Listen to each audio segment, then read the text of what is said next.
Di sini saya akan menjelaskan tentang fertilisasi atau pembuahan. Fertilisasi atau pembuahan adalah proses bertemunya sel sperma dari jantan dengan sel telur dari betina sehingga berbentuk zigot, yaitu cikal bakal hidup makhluk baru. Proses ini biasanya terjadi di saluran reproduksi betina saat sperma berhasil menembus sel telur, keduanya menyatu dan membawa masing-masing setengah genetik DNA. Di hari pertama, dia membentuk satu zigot. Di hari kedua, dia membelah menjadi 2 zigot.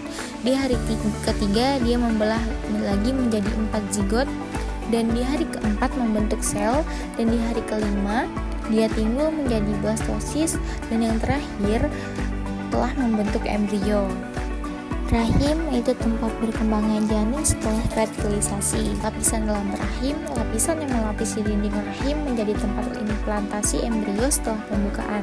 Indung telur menghasilkan sel telur dan hormon seperti estrogen dan progesteron. Sel telur, sel reproduksi wanita yang dihasilkan oleh indung telur. Embrio adalah tahap awal perkembangan sel telur oleh sperma. Blastosis yaitu tahap akhir perkembangan embrio. Selanjutnya saya akan menjelaskan tentang sitoplasma ovum. Sitoplasma ovum adalah bagian cair dari sel telur atau ovum yang mengelilingi inti sel. Dan di sini ada sel folikel. Sel folikel yaitu membentuk lapisan di sekitar sel telur dalam ovarium. Dan selanjutnya ada enzim dalam akrosom, yaitu sel yang terbentuk ketika sel dihancurkan dan organel-organel tertentu dipisahkan. Dan selanjutnya ada membran plasma ovum, yaitu lapisan tipis yang mengelilingi ovum setelah zona pelusida.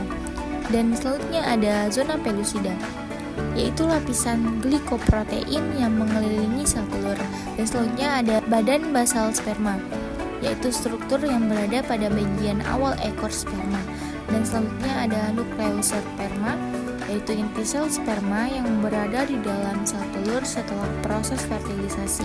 Dan yang terakhir ada granula kartikal, yaitu struktur kecil di dalam sitoplasma ovum berperan penting dalam proses pembuahan.